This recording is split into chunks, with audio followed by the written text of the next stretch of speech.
Don't be mistaken in thinking Netanyahu won this election. Another dispute with the coalition, say another dispute over the growing power of religion, could trigger another election within the year.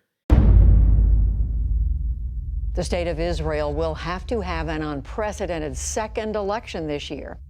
Well, this calls for a celebration.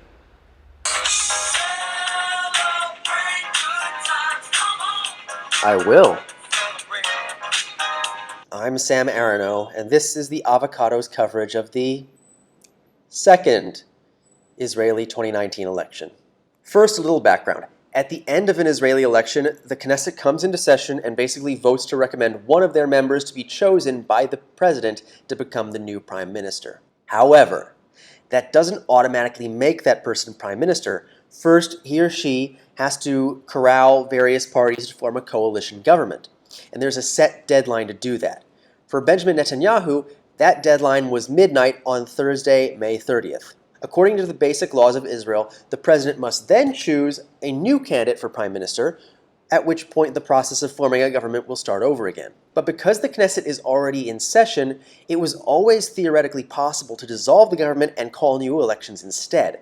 And now that has actually happened. The reason for this, as I predicted, is because Avigdor Lieberman of Yisrael Beitenu was unwilling to compromise with the religious parties over the military conscription of ultra-Orthodox Jews, but there were hints of other issues at play. First, on the night the Knesset was dissolved, the opposition attempted to filibuster the vote to call for new elections, and during that period, Prime Minister Netanyahu reached out to the Labor Party, which is my party, and made some pretty shocking offers, such as making Sheli Yachimovich Justice Minister, making Amir Peretz President, and dropping Netanyahu's own proposed bill to immunize himself from criminal prosecution. At the same time, Netanyahu did succeed in calling new elections rather than being passed over in favor of Gantz, which at this point is the best possible outcome he could have hoped for. So it's weird to hear non-Israeli media react to this the way it has. When Netanyahu barely and only nominally held on in the April election, it was treated in the US as Britain as a stunning triumph.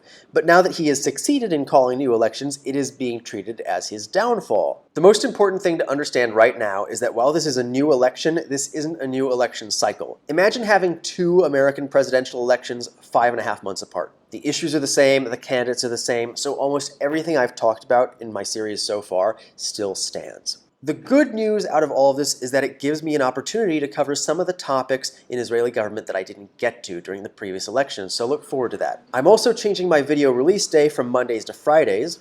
I'm starting a new series on Jewish history for this channel, and I now have a Patreon, so check that out as well. For the Avocado, I'm Sam Aronow, and may God have mercy on our souls.